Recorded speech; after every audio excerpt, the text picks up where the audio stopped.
majina naitwa Julius James Kalinga, ni mkazi wa kijiji cha Ihefu.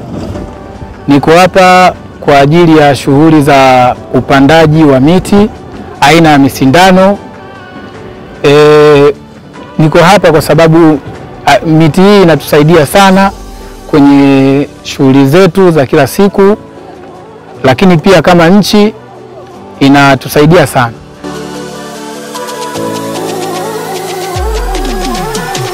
Nikianza kwangu mimi binafsi, inanisaidia kupata kipato ambacho kinanisaidia kwenye mahitaji yangu muhimu, lakini pia mahitaji ya familia yangu pia.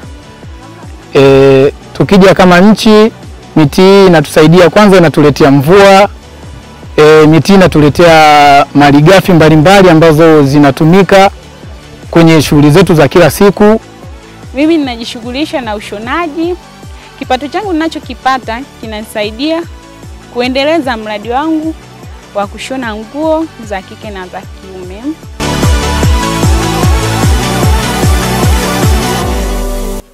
Najisikia vizuri kwanza kufanya kazi katika eneo hili la Sawili. Kupitia kupanda hii miti napata elimu ya ujuzi kwanza mimi kama mimi, ambayo itanisaidia kufanya hata nikiwa katika eneo langu. Kwa mfano sisi wapandaji inatupatia kipato, pesa, tunaendeleza biashara zetu.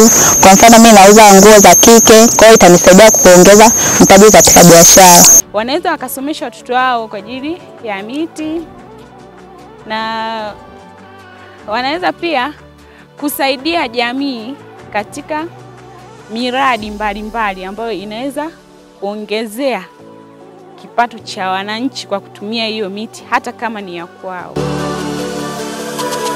Washauri wa mama wengine wote wakisikia wito namna hii ya kufanya kazi namna, waje kwa wingi, wajitokeze kwa wingi, wachukue mafunzo, itakuwa faida kwao na familia zao. Mimi mwenyewe binafsi nimechukua faida ya kwangu pamoja na kizazi changu nilicho nacho.